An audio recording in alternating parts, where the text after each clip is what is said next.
Idol, panotis naman yung pinatawad mo na tas inulit pa. Yeah. Sige, try natin.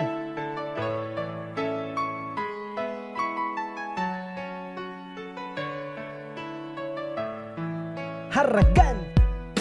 Naghiwalayan tayo dahil di ka na kontento sa lahat ng ginawa ko. Nagawa mong magloko. Labis akong nahirapan dahil sa hindi ko kaya na makita ang mahal ko sa iba na masaya. Pero ika'y bumalik at muling nang hingi ng tawad. Ang sabi mo pa dati dapat akong mapanatag na di mo na uulitin, kaya tinanggap kita dahil sa loob-loob ko ay mahal pa rin kita. Muli kitang tinatawad kasi ang akala ko di ka na tulad ng dati na laging nagluloko. Pero ngayon eto naman, di ka pa ba nagsasawa na lagi akong gaguhin at gawing kaawa-awa? Ang inaayoko na kung palaging ganito.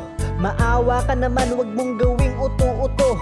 Pagod na din ako, wag mo na kong paglaruan. Kung aalis ka lang ulit, bakit ka pa nagparamdam? Saglit lang mga kapatid, baka trip nyo umiscore ng damit ko. Yan nga pala yung front design. At eto yung back design, Pro Club inspired yan. Syempre may etiketa. At syempre kapag nag-order kayo, may 2 sticker na kayo tsaka isang ID lace. Kaya order na. Thank you.